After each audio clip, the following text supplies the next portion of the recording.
It didn't unmute me. Hello and welcome back to ThoughtBot's AI in Focus. I'm ThoughtBot developer and CEO Chad Pytel, and today I'm joined by Bethan Ashley. Bethan, thanks for joining me. No worries. Thanks for having me, Chad.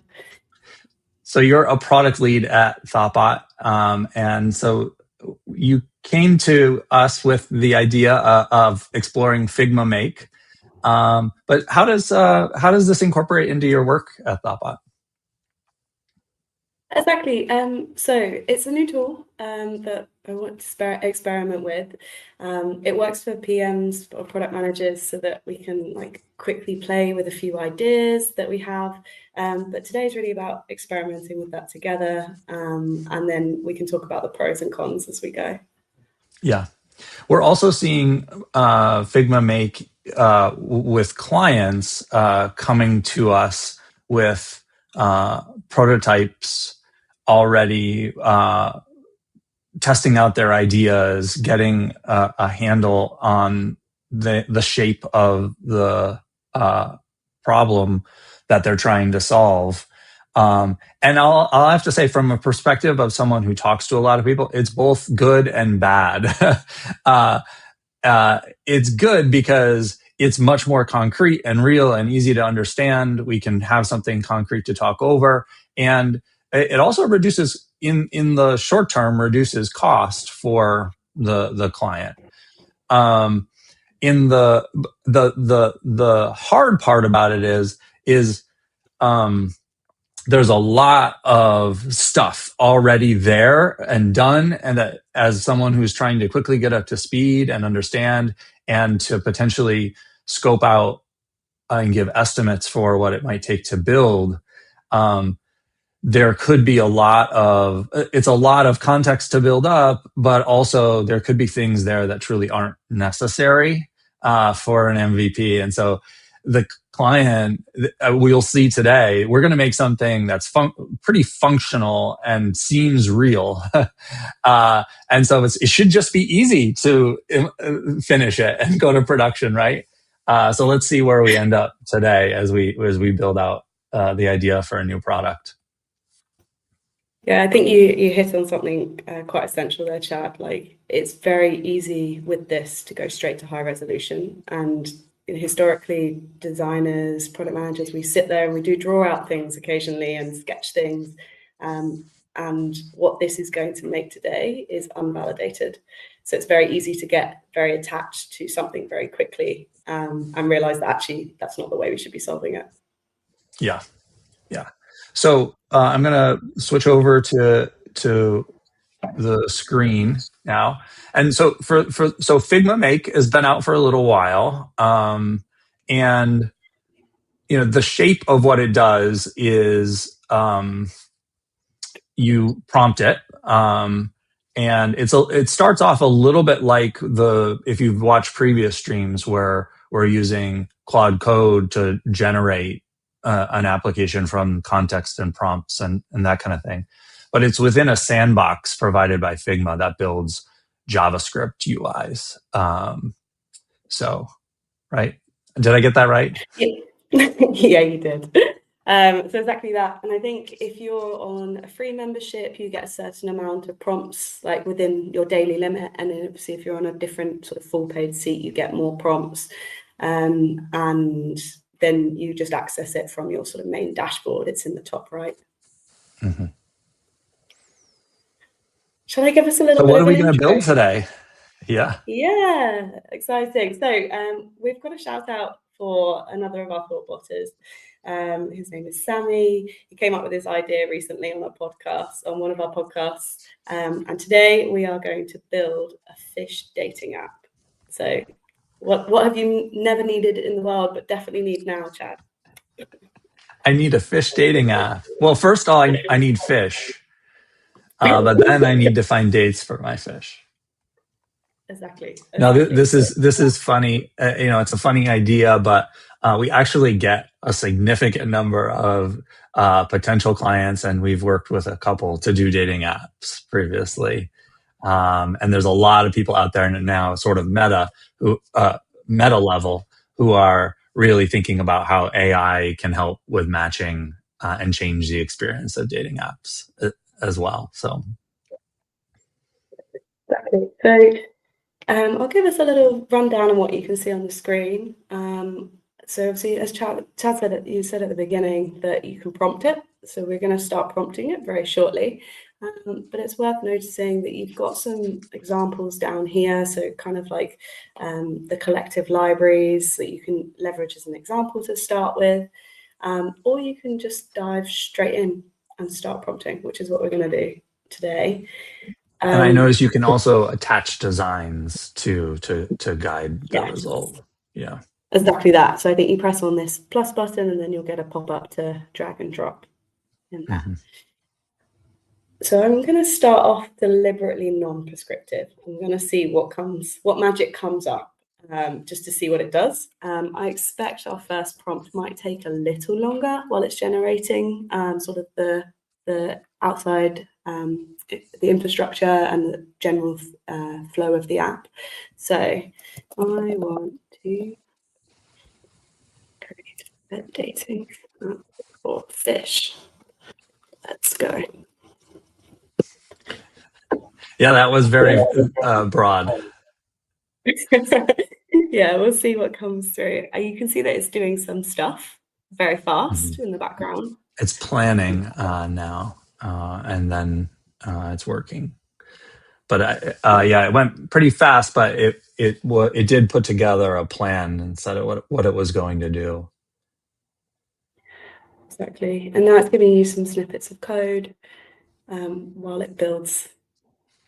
So the thing I like about this, and I think it's similar in lots of the other tools, is you've got obviously your prompts section, but also your preview section. We'll dive a little bit more into different views in the preview section later as well. Mm-hmm. And so technically, on the technical side of things, what it's building is it builds a React app. And this is another interesting thing is that it builds out a React app with state and everything. So, but there's no back end to it.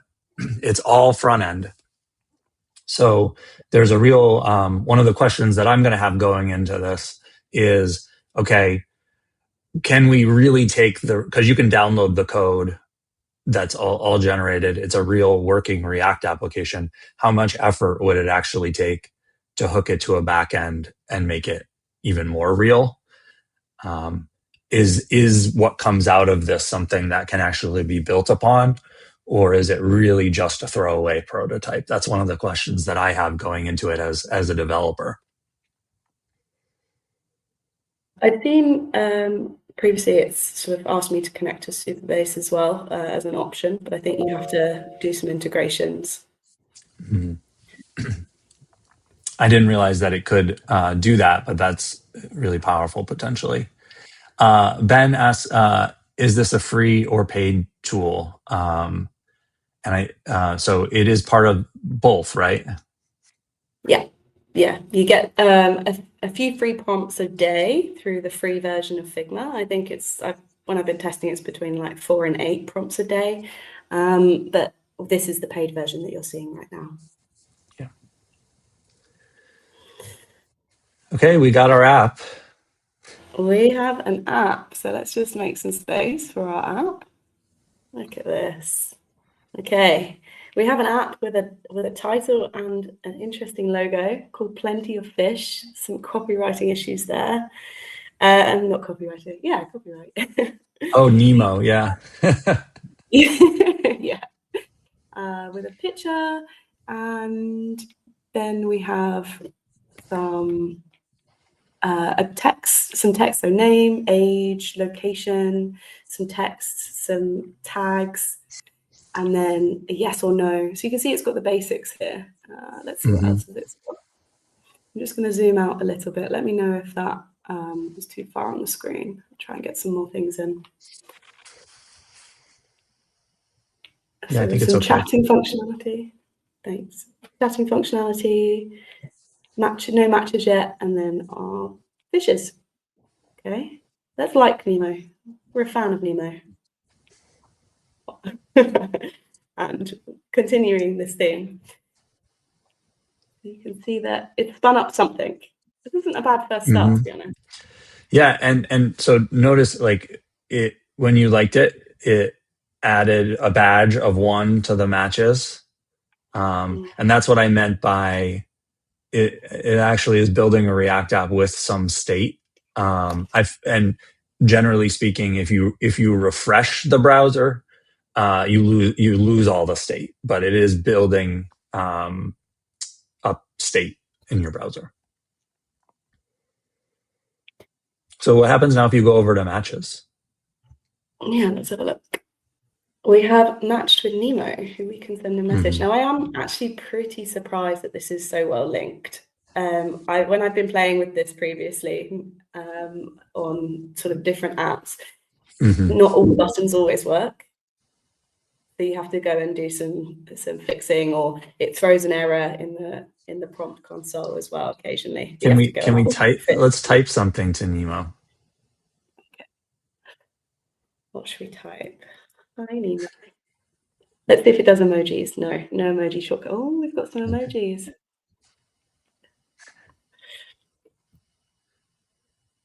Very British, sorry. So I wonder how it's actually responding. Okay. Good question. Should I prompt it again? What if I do the same prompt? Yeah, say where did you go to school? Okay.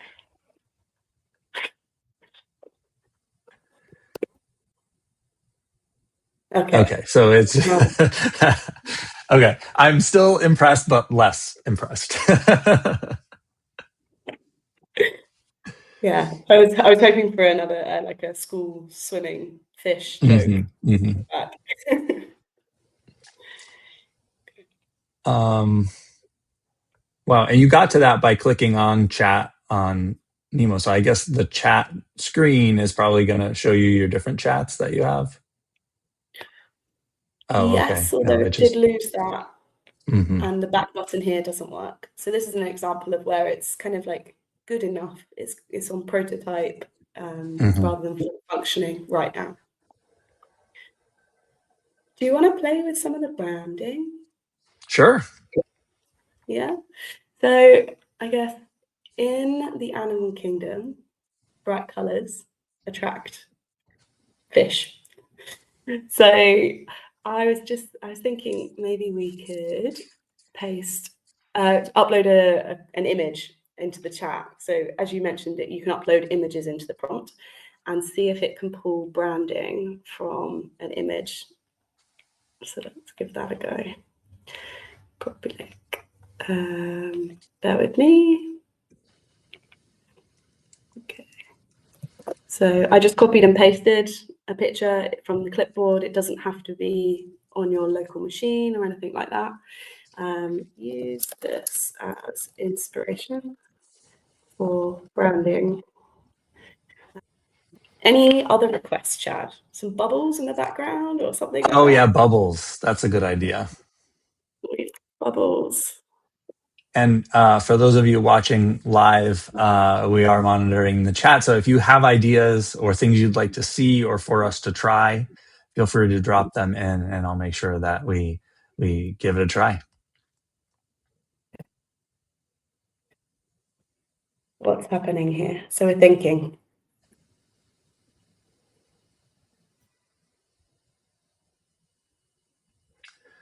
So is there change tracking in this in Figma Make, or is sort of like revision control automatically for the different changes? So you've got a refresh, but I don't think Mm-hmm. you have a way to go back. I've always just sort of built on it, if that makes sense. Mm-hmm. I don't think there's anything explicit unless you found something similar. I thought that it did have basic versioning. Okay. What is the next to the play button? There's a wrench or a gear. Sorry. Settings for Make, so you can change the models you're using, the domains, any integrations. Maybe you need. Maybe I was thinking that you need to hook it up to GitHub in order to get that. Possibly, possibly. I mean, you could always jump back into the prompt and ask them to undo whatever they've just done. Mm-hmm.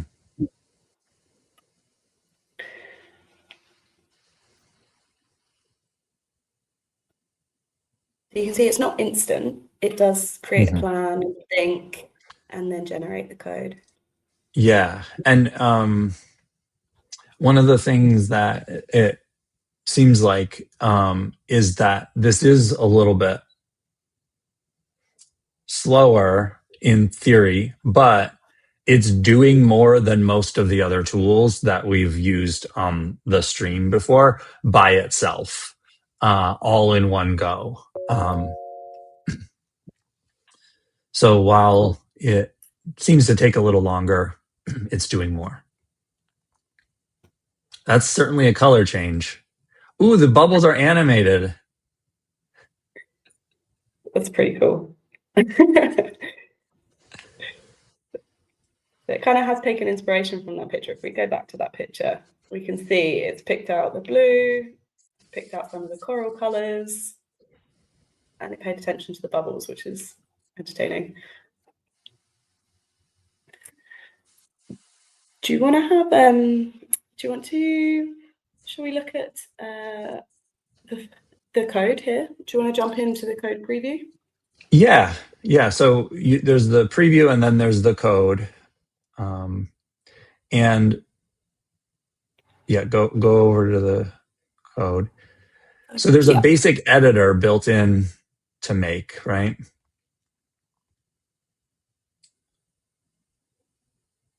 Yeah, and you And can.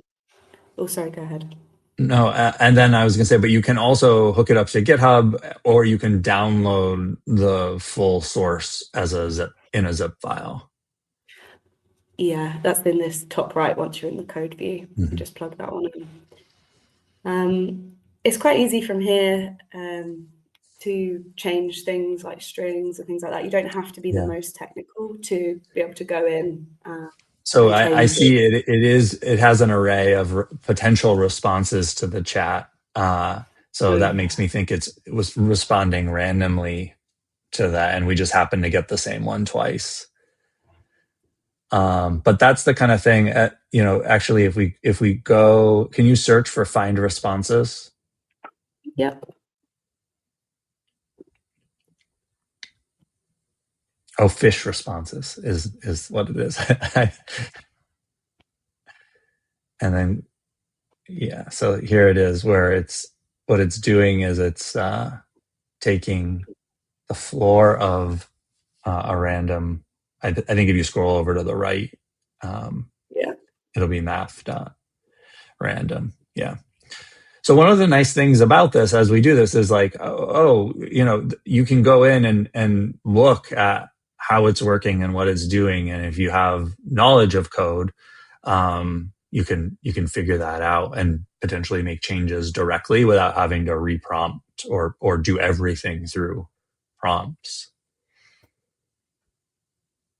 Yeah, and from a PM's point of view as well, like say you're in your preview and you realize that there's a spelling or typo or you want to change a line, you don't have to prompt it. You can just find it in the code and change it. So Mm-hmm. for example, I'm just using the shortcut here, Control F, to find dive in. Or can you remember exactly what it said? Dive in with love? Dive into love, I think. We can dive into Into. love. Yeah. Oh, it's not found it. I think because you're just in chat.tsx. Makes And sense. so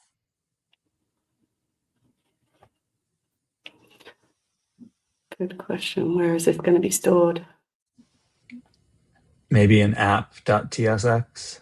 That'll be the top level. So yeah, it's also worth noting that this uses that Figma Make generates things in TypeScript rather than JavaScript directly.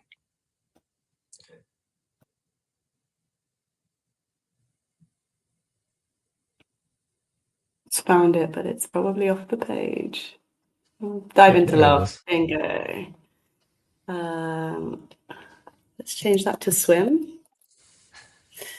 And then go back to our preview. And you can see actually how the prompts pick that up. Mm-hmm. And So it's a really actually, I good. do think it is version because that says version 3. So I do think it does have basic versioning. Yeah. Yeah. Yeah, I think you're right. This restore to version button just here on the right of that prompt box. Ooh.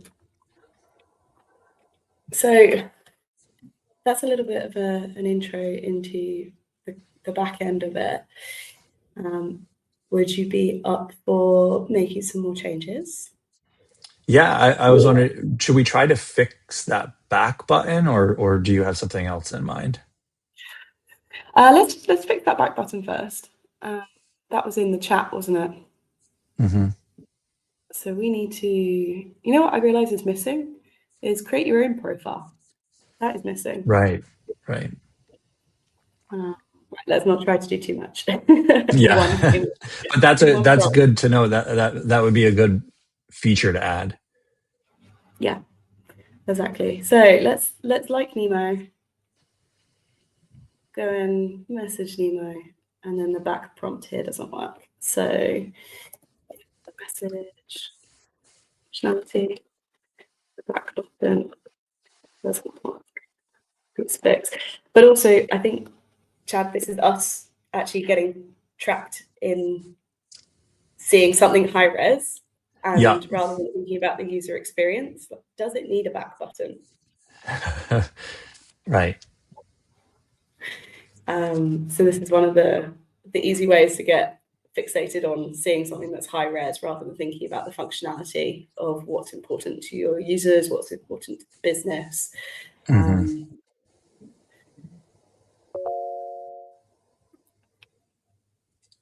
It's interesting that it has sound. When I was using it, I think I had the sound off on my computer, so I didn't notice the sound before. I quite like it because if you're doing like a large prompt, like one at the Mm-hmm. beginning, you can go away, do something else, and come back. Mm-hmm. Let's see if it's done it. Yeah. Yay, it's done it. Great. Nice. One of the So other shall things I we add like. building out your own profile? Yeah, let's do that. So I am a fish. I would like to sign up, sign in, specifics, create a profile in the app. Where do I do this? Ooh, that's an interesting way to phrase it. Like, where do I do this? Yeah, I guess I've given it a bit more freedom to make Mm-hmm. decisions. Now, if I wanted to, I could be like using best practices, use a short flow as possible, make it as accessible as possible. But I haven't. I've kind of asked it to go and make that decision Mm-hmm. itself. So it looks like what it's going to do is add a fourth tab in the navigation. Yep.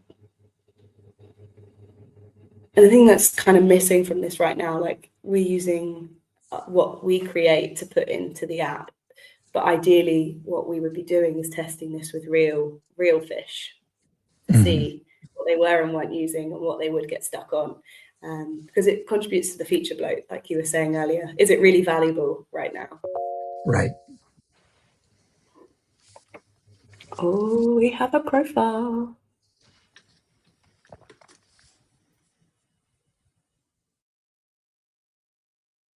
Okay, some basic things. It seems to have got the generic name, age, species.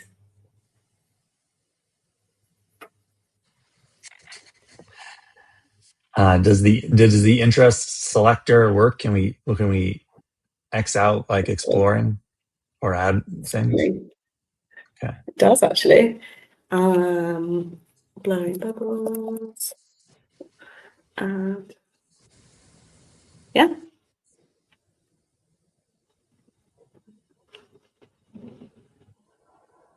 Should we test it up to 6? Sure. Yeah. Allows duplicates, and then it freezes. That's not the Hmm. best customer experience there, just to not be able to type and no Right. color change. It is interesting too, and maybe this comes from the fact that it is those fields were pre-filled out when you came to the screen. I wonder if that's influenced by that it is creating like a basically a clickable prototype. It's not trying to create a real app, and so it's influenced by that. Maybe that would be my guess, but I don't actually know. Yeah, it's helpful to show sort of what the intention is, I guess, if we go Hmm. through. So I don't know if you've noticed, but fish have fins rather than thumbs. Hmm. So I think it might be a little hard for our fish to use this app at the moment. How do you feel about making just that little bit more accessible to our fish audience? It sounds great. I love accessibility, and usually accessibility makes it uh, easier to use for everybody in some way, benefits everybody. But we'll see if making an app that works without thumbs ends up benefiting everybody, making it easier for us too. Yeah, I'm really curious how this one will come Hmm. about. It's funny you mentioned that. One of my when we run the ideation exercises as part of a design sprint, we do the speedy eights, so you can draw as many quick ideas as you have. And one of my prompts is actually something that I would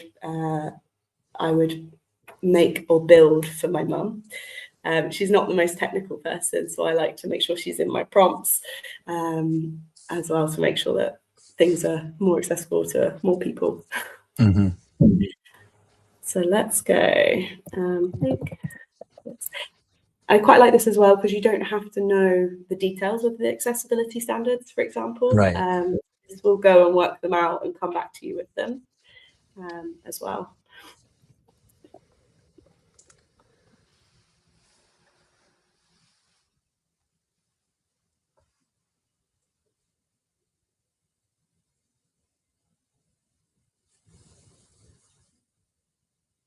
I'm really curious now.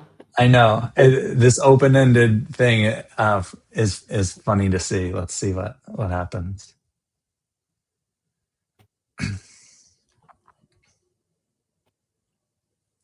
See, if this was product world rather than just fish in an app, you'd be thinking about how can you change the medium. Like it wouldn't even necessarily be an app. Like maybe we can make this more accessible in another way. Like should it be a physical product? Should it be something else? So it's kind of taking you down that funnel and holding you there.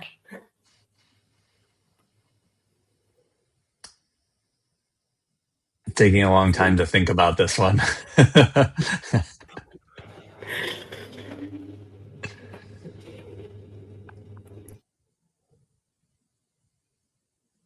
One of the Maybe things what that I've noticed about Make while this runs, we didn't specifically say mobile app, but this is styled as a mobile app. It's got a bottom nav. It's clearly intended for mobile, but it's not only. It's good for prototyping mobile applications, but um, it, it can do desktop only like applications as well, like full more like web app kind of style. Ooh, that's a great suggestion, Sammy. Maybe we'll do that after we finish the accessibility thing that we're doing. How would you spot a shark using the app to meet other fish for nefarious reasons? I like that. I've got that song playing in my head that Dory sings after she's captured by the sharks. So what did it come back with us? Okay. Yeah. It has replaced, so I quite like the fact that it's telling you specifically what it's done to change as well. Mm-hmm. Replace small text inputs to large text or tap to select buttons, big tiles, increase the size of things, more toggles, and changes to Wait, can you buttons. go back? The swipe buttons are now huge. Where is that? Where have I missed it? Swipe buttons are now huge. Down here. Yeah. Heart button even bigger. Let's have a look. Oh yeah. Do you notice this subtle, like, I feel like I'm being led by the app here slightly. Oh, because yeah. The size difference between the icons is Mm-hmm. forcing me to favor the likes. Now, I don't know if that's intentional or not. It would be a clever ploy to get Maybe more users Nemo's just a around. good match for you. Quite possibly, quite possibly. I just need to buy a fish tank. um, so yeah, so it's made things bigger. It's sorted out spacing. It's text thoughtful about toggles. Everything is now easy to tap with fins, flippers, or even a tail. No tiny buttons or precise clicking needed. And then also, interestingly, straight after that, it then automatically fixed the errors, the syntax errors. Yeah, that's actually one of the things that,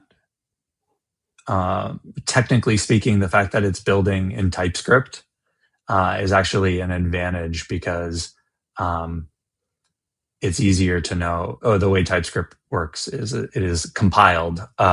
It has a compilation step, unlike JavaScript, which doesn't. It just runs. And so it is a little bit easier to, and the types that come along with TypeScript just provide a little bit more of a sort of structure or safety net for the code itself, and makes the AI more successful in working in the code.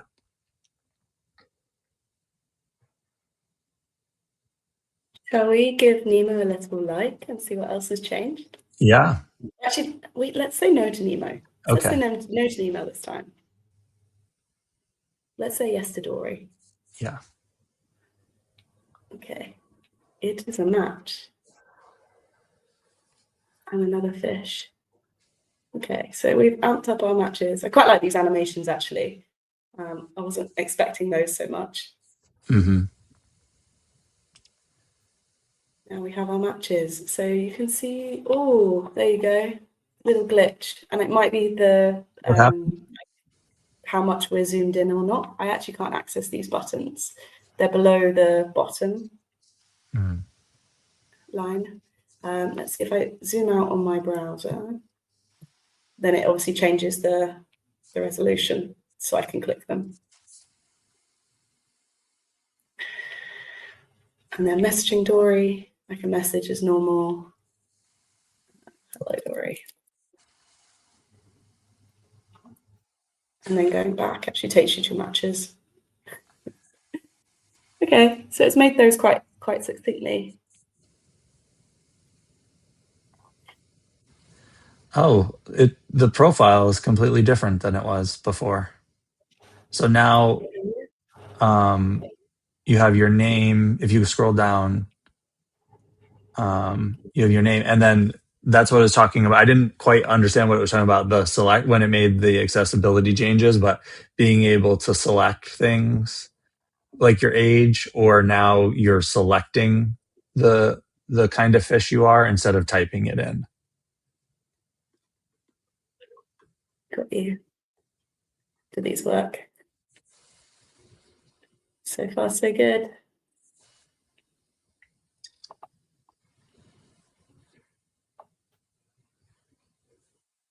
Up to 6. Slightly broken on that one. Yeah, it stopped at 3. Stopped at 3. I wonder if it's Unless we already cached had 3 selected. Does like it. So if you save that and then come back, does it have it remembered? It didn't select. Did I select a profile picture? Let's just save that. Okay. Let's go back. Yes, and it actually updated the profile picture after that.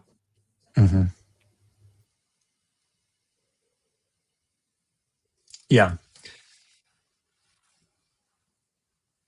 So that's another example of what I mean by it's maintaining state of what you choose and that kind of thing on the client side, but this isn't currently hooked up to any sort of back end. And that would really need to be the next step if we were trying to make a real bridge the gap from using this as actual foundation to a real product. Exactly. And the one thing that I'm so keen to stress here is that none of this is validated, none of this has been tested. So like we could be investing time in these features, Yeah, not to resonate with our fish. right. So this is following up. We've shown how in past streams we've shown how we do the first part of the product design sprint, which is really understanding, coming up with ideas, building context, and then we're able to take that context and bring it into a rapid prototyping tool like this to be able to rapidly build out something that we would typically actually use Figma to make a clickable prototype, but it was pretty static.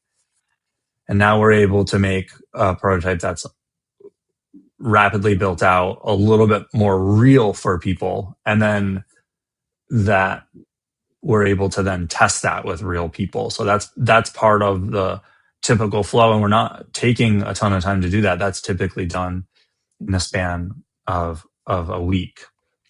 And these tools are allowing us to move faster and accomplish even more faster.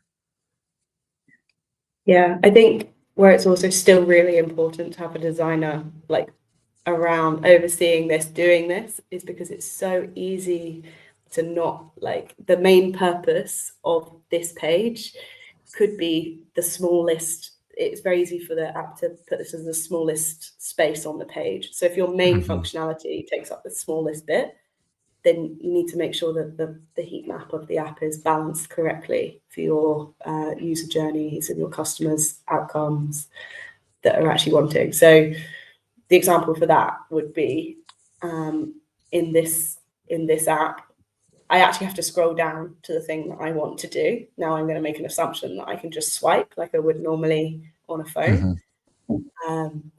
Are you able to That drag that or no? let's have a look. No, click and drag isn't working on me. But there, when it comes to design too, there's also for us a real question whether we can actually just take this design and use it for real. Mostly the answer is no, because we don't know that this wasn't copied from something else. And so we can't really consider it an original design that we would bring to market without checking and making sure that that's the case. And also, I think as craftspeople, we are grappling with the question like, what do we like to do and what do we don't like to do? And are we having these tools take away the things we like to do? And there is a certain sort of art and craft to the work that we don't necessarily want to take ourselves out of. Yeah, and I think creativity wise, like don't forget these models are built on what already exists in the world. So you're kind of reducing the opportunity for someone to come up with something super creative or really works to your idea or your brand as well. Yeah. So shall we explore Sammy's idea of shark spotting? Yes. What shall we prompt? How should we prompt this? We can probably use a version of the question that Sammy asked. So, how would you spot a shark using the app to meet other fish for nefarious reasons?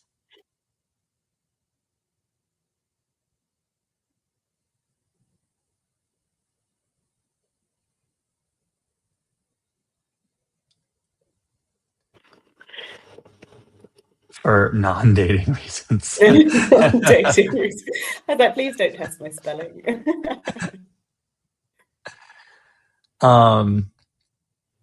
One of the things, and this is sort of the point, but I think Make really does it well, which is this is really accessible to non-technical people.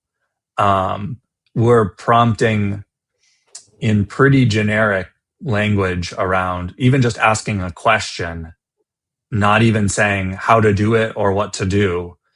And it's producing working prototype from that prompt. And it just does it. So it didn't say here, it didn't answer our question. It just went and started making it, figured out and then starts to do it. And then the thing I do like is that if you are more technical, you can get into the code, you can download it, you can connect it to Git, like you can do those things. So yeah, and when I've worked with earlier versions of like AI tools that do similar things with prompts, like often it will go do the research, come back to you, and then say, "Do you want me to do it?" mm-hmm. This is quite nice. It just does what it needs to do. So what does it say that it did? Every fish needs to stay safe in the dating pool. So we now have a safety center, which is a new tab with things to watch out for, safety tips and verification badges. And we're verifying our fish in the profile menu. And we can report fish. And we can also report them from here as well. So this is an example where this is probably a bit much and then starts to create like confusion to our fish. Right. Especially if you do end up having the swipe actions on something like this. Swipe probably now means report.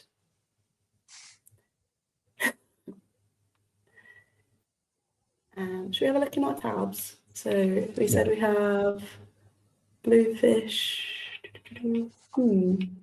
Have anything there? Maybe it's all in this. Okay, shark alert. I really like the fact that it's got our tone and it's implementing that into the app. Yeah. Stay safe in the dating current.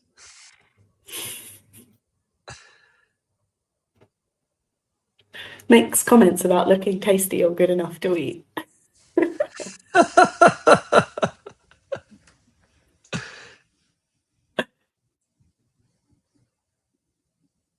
And then you can verify your fish.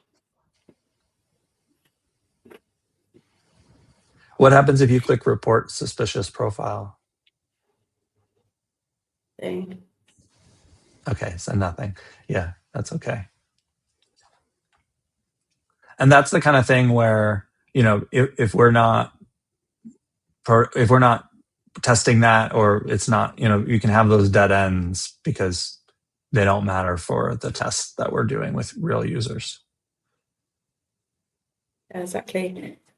I think one thing that will definitely improve the quality of the prototypes that come out of this are feeding in some classic job stories Yeah. of when this happens, this type of fish want this to happen so that.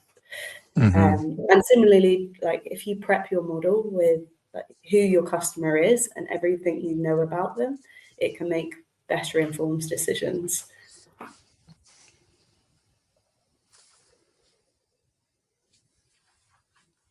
It's kind of like doing that early work yourself on the like who your personas are, what kind of motives, the emotional intelligence piece, and then letting it run.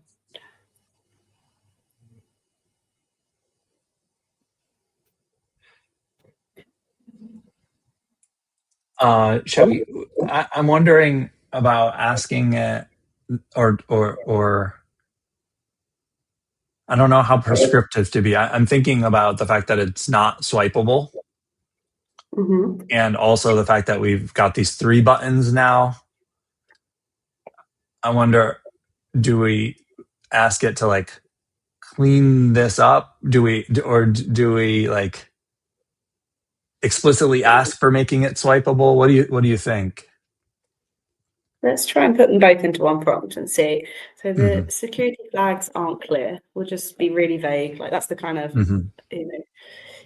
feedback you might get that you then have to translate. And when you're interviewing someone, you're like, okay, well, help me understand why the security flags aren't clear. What is it that what are you seeing here? So let's see if it can pick through that. The security flags aren't clear and overwhelming. Can you about grammar? Can you also make this swipeable? It's like 2 unrelated things, but we got it as feedback and we're putting it in. Yeah, exactly. And with really bad grammar as well through there just to test it.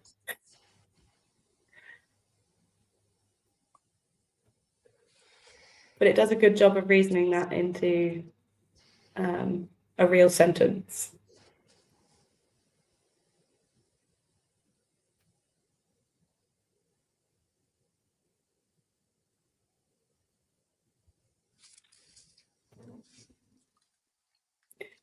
I think one of the other things that this doesn't take into account is like trends in the industry. I'm sure you could prompt it to say, look at these types of apps as comparison. I know glass is quite popular at the moment in design. I really like glass. My app's going to be published here, and here.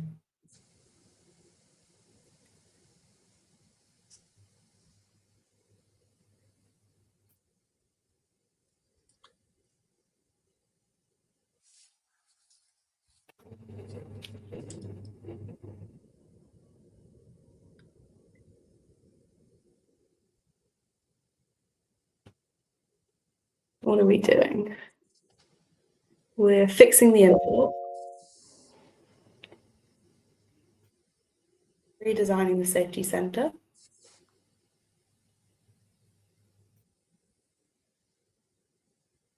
still got this extra big button, so I wasn't specific enough about Mm-hmm. that.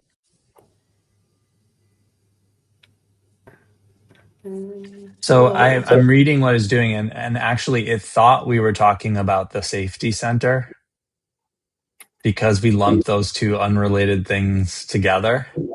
So now it added the swiping to the tips, to the safety tips, not to the cards for fish. Oh yeah, okay. But you can see how this becomes feature bloat very, very quickly as well. Mm-hmm. Because do we really need swiping cards?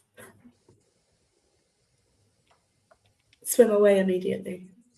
Let's try and get it to do what we actually wanted it to do. In the Discover section, please. Swiping. I generally am polite to my LLMs. I know, me too. I don't know about you.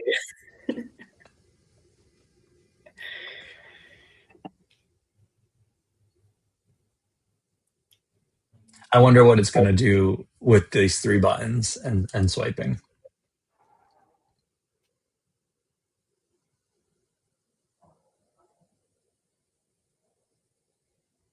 Oh, it already has drag functionality implemented. If I click and drag.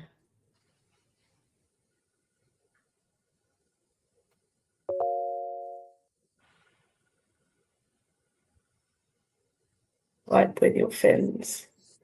Okay, click and drag still not working. Oh, okay. I'm clicking on the wrong thing. Hold on. Okay, let's just click it. Click and drag. Okay.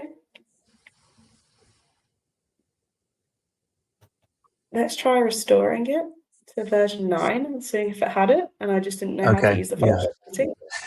Yeah. Okay.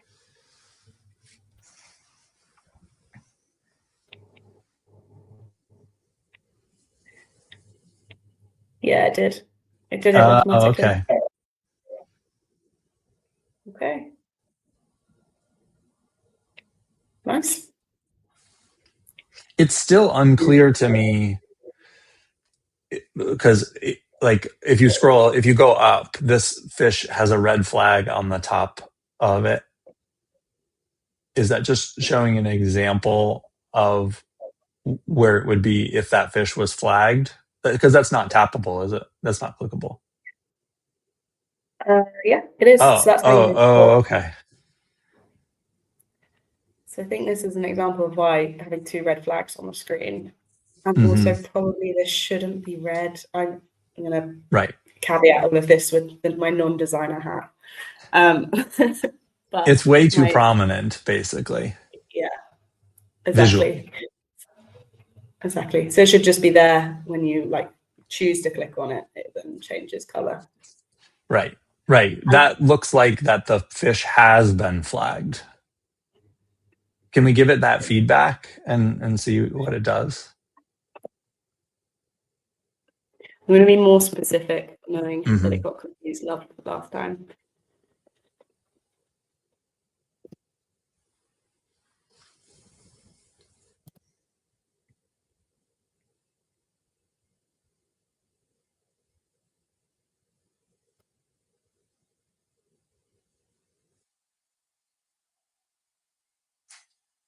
You didn't say please. I thought about it.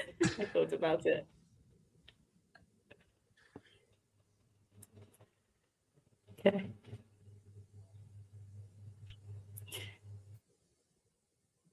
I think what this is sort of teaching us as we go through is that specific is sometimes really helpful, and the more solid guidance you're able to provide it on who your audience are, like your customer journey through the app, the better your outcome's going to be.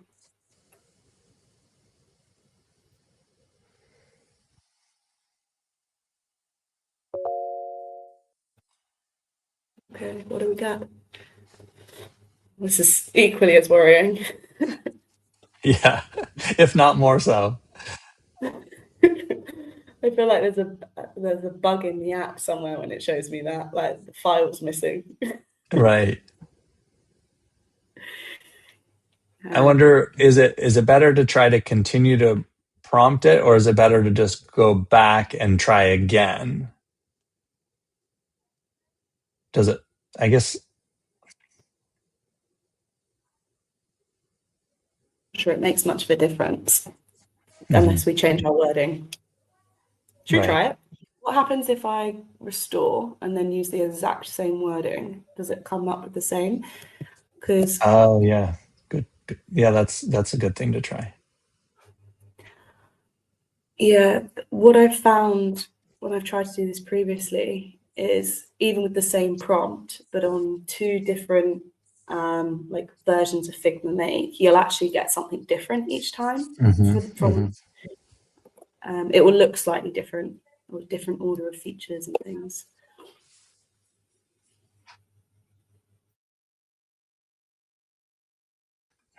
I'm just gonna step away 1 sec. I'll be right. No worries.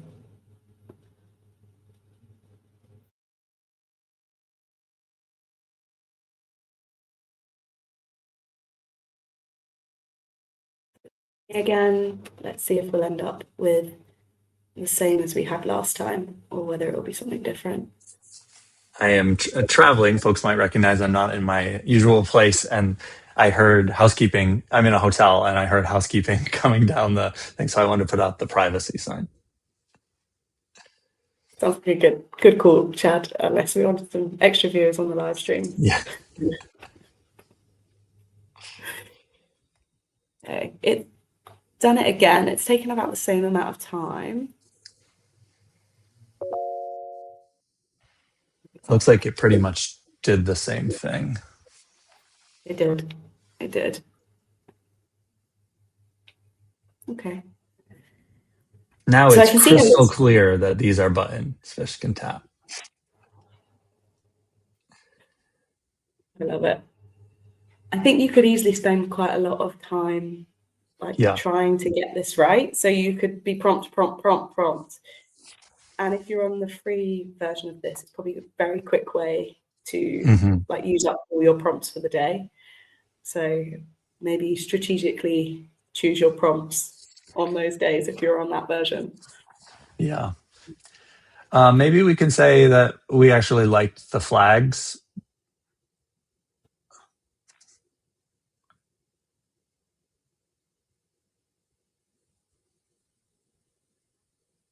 Yeah, they looked non-clickable. Sure. And then one other thing I'm dying to do, Chad, is to play with the brand name and the logos. Hmm. See what it does after this. Is there anything else on this screen that you wanted to dive into? So like there's actually a view here where you can see the mobile preview, which Hmm. is quite handy. Again, Whoa, those buttons are huge. yeah, I think folks might be, here we go. We can use a bigger screen, smaller screen.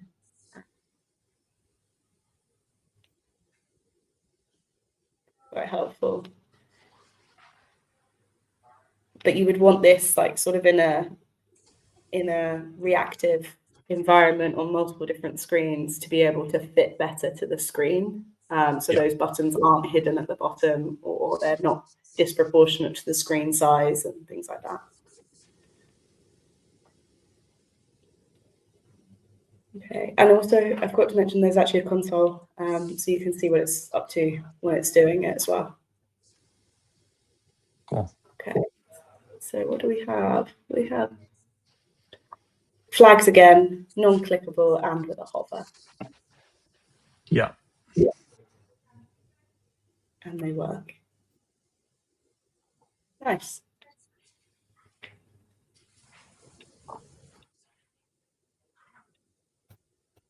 Shall we have a go at the creativity for the Yes. name? Let's give it a try.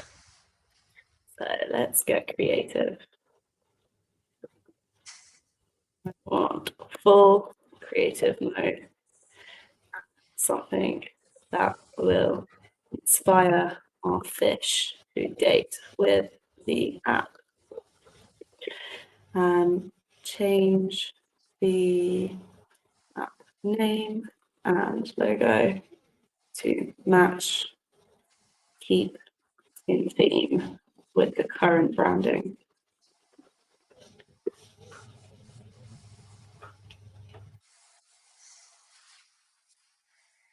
Plenty of fish actually isn't that bad.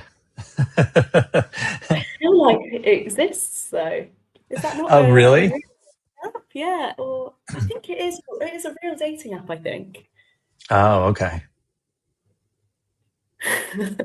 But as the pun names go for a fish dating app.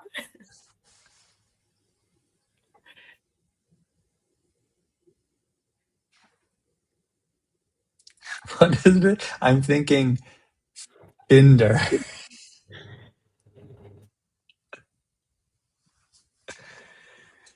Now, as pun name goes, I think that might be even better. Which one did you like? Finder. Cinder. And we've Wow. got bubble Wow. hearts. I think this Love might it. be making the case for hiring Thoughtbot to do your design instead of Figma Make. I mean, it did stick to the brief. We did give it a brief. Mm-hmm. Sometimes it comes up with multiple options as well, as if you were talking to like an LLM, it would list out these ones. Give me options. And let's see if it goes ahead and just plunges it straight in, or if it actually Mm-hmm. knows to wait.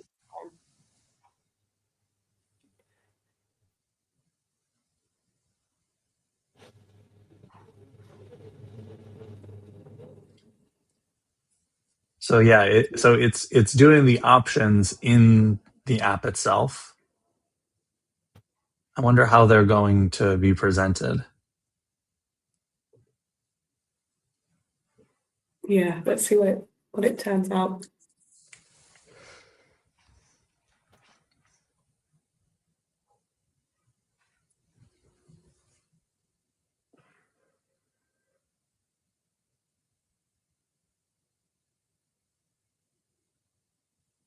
I've been watching some of the code as it's gone by. It's only in this little window, but then when we went over to the code too, like it's pretty understandable.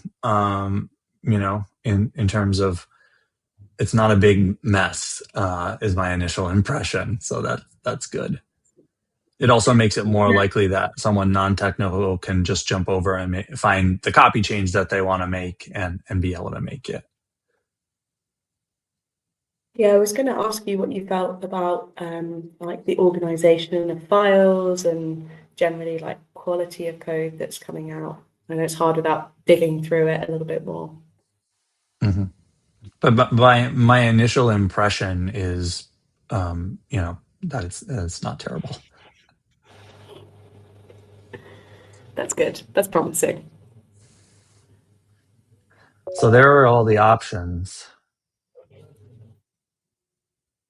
Oh, okay. Wow. So we have Cinder, Tide Match. That's quite a good name. Hearts and Pearl Match. School School crush. I Crush. like. So if we choose this, does it then give us the app with that one? Let's try. Yeah. But you see what it's done is it's given that option Mm-hmm. to the customer or our little fish. Let's have a look.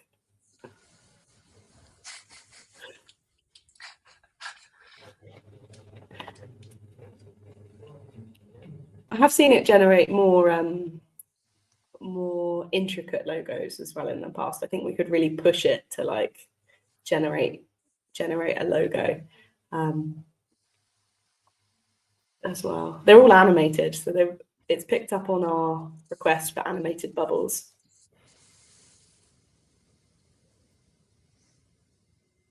Boy, it's really going all in on the emoji on this one in that tagline. Yeah. And not balanced either. Right. Not centrally aligned. Actually, it is when you the actual. It's not visually, but it is technically There's against a the main really big logo. there's a very big debate about that, isn't there? You could get lost down a Reddit thread somewhere on that, I'm sure, Yes. about which one's more superior, to be technically aligned or visually aligned.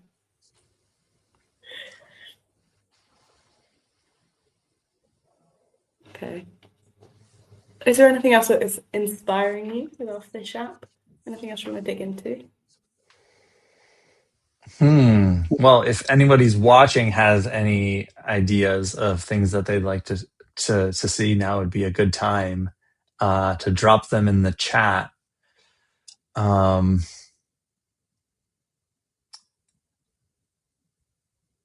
You can also play with this a yeah, little that's what I bit. was going to suggest as sort of the if we're going to start moving towards wrap up to show the publication process. Oh, that actually wasn't what you were going to say, was it? Similar. So I was just going to Oh, show okay. what it actually looks like as a tested prototype, but I think it's going to open a new tab, which might be challenging for our screen sharing.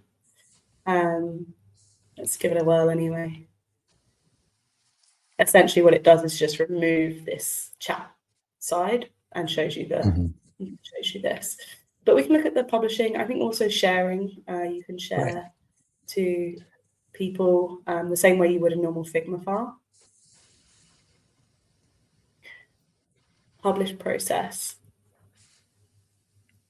So you can feature this on the community. So I guess that's where those initial use as a template ones came from. So you can upload from there and then you can press publish. Yeah, and you can choose who can view it, and we have the default is anyone on the web. So this is going to publish it to an actual website that will be available on the internet. And We should publish it and then put it in the notes for the episode. Okay, let's give this a whirl. I'm wondering if it auto generates this URL as well based on our title. We'll see. I think so, yeah. Let's do it.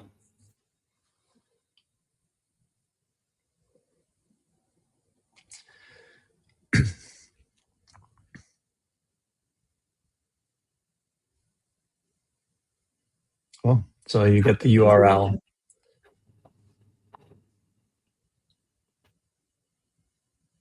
Clipboard. Right. Wonder if we can put that in the chat. Yeah, do it.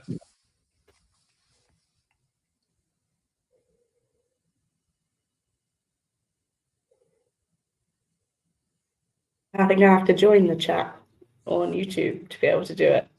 Oh, you should be able to do it on StreamYard. Okay. Maybe I will post it to you in our private chat. Oh, okay, yes. And then you're a little bit more familiar with StreamYard than I am, so you can find the right button.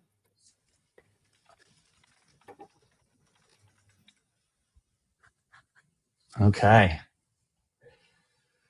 Well, this is interesting, and I like. I think there's a lot to like about this as part of what we have been exploring the last couple of weeks. Is how these kinds of tools have really allowed us to level up the amount that we're able to accomplish in creating a functional prototype as part of the early stages of product development, coming as part of the design sprint, making sure that we're validating the product as we're going and building the right product. I think there's a lot to like about this.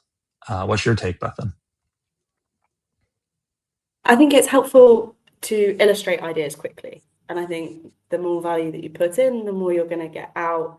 And it's great to have something to test. Just try to be mindful whilst you're creating it that you don't get too attached because it's so high res, it's so ready there. Like you have to be willing to change your ideas based off of the data that comes in, based off any research and feedback. Right. But it's a great And way to speak. you're not always getting something that you can take the code that has been generated and move it and start building upon it. Like I was one example app that I was seeing had a very sophisticated calendar component of JavaScript and drag and drop dates on it. But you could only drag the events on the calendar horizontally. You couldn't do it vertically, like to the next week. And the amount of effort it would take to even begin to answer the question of whether that's a bug worth fixing in that code in order to be able to use that like the calendar from that prototype as a basis for the real product, like that in and of itself is a lot of effort to even figure that out. So it's tough. It's tough to say. What do you generally feel about like the code for health of like scalability and security and things like that? Because obviously this is just generating right now. Right. Well, I think that because it's generating front ends, we don't need to worry too much about like actual performance and scalability. But I do think we need to worry about maintainability and like being able to use it into the future.